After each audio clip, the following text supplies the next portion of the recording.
aligns with Siasa Place mission greatly, because our mission is for young people to be able to participate in democratic processes and be able to participate meaningfully.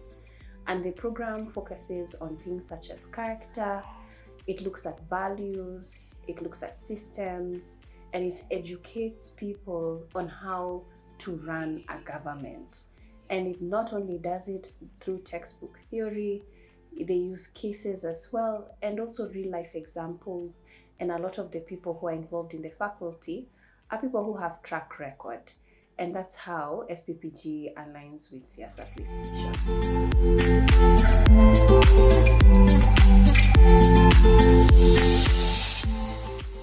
Some of the skills that are really important is understanding. I think a lot of people enter politics not quite understanding what politics is really about. As much as it's about interests, they don't quite connect what happens on the ground and how to interact with people.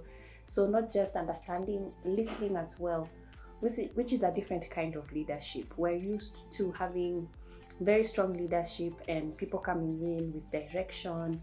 We look for people with plans, and then as soon as they're in power, they don't meet the manifestos that they were busy promising during campaign period. I think SPPG focuses on what you're building. What are you going to focus on in your first few days if you are to be elected? And they take a different view, and that is more pragmatic and more practical.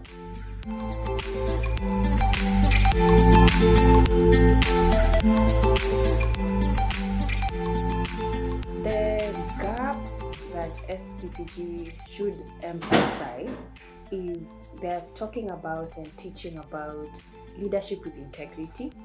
And we know the situation on the ground at the moment. Politics is extremely difficult to navigate. We are seeing fewer and fewer, especially women, especially younger women, joining politics just because of insecurity and violence. We're seeing that violence growing. We're seeing a lot of populism.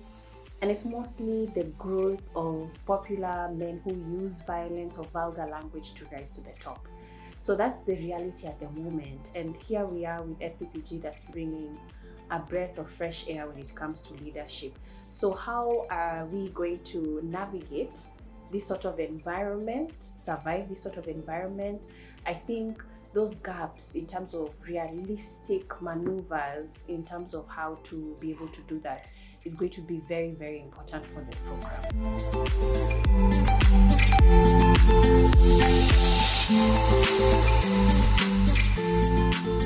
So Siasa Place is a civic tech organization, and we rely on technology quite frequently.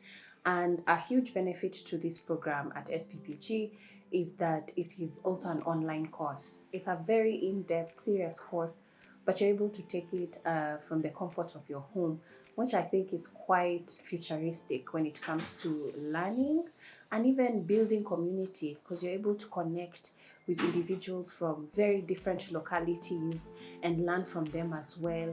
And even in regards to affordability, so the reduction of travel costs or transport costs, which is also key, and you're also able to go in depth in your lessons.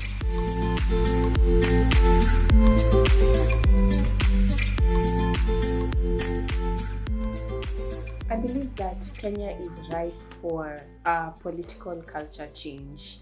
With the protests that we saw last year, June 25th, there's a lot of young people and even all generations that are eager to see a leadership that's different. And SPPG is coming at the right time to Kenya to be able to capitalize and reach out to a lot of these people who know they want to do something and they're searching for that community.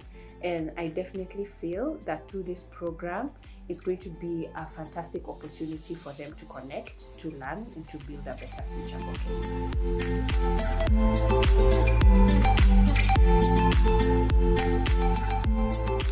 Looking ahead, I see civic leadership evolving to more Pan-Africanism. I think there's going to be stronger networks that through technology, we're able to connect more frequently. We're able to learn. There will be cross-pollination of ideas. I think that's already happening. There'll be more partnership. I feel that we will see a society where they truly believe that they are global citizens, because what happens in one of our countries actually happens in the next. And it's going to be important, especially for the continent, to come together, especially when we're looking at markets and economy, as the rest of the world is already doing that, and they're doing that because of a need to. I believe that Africa has the opportunity to.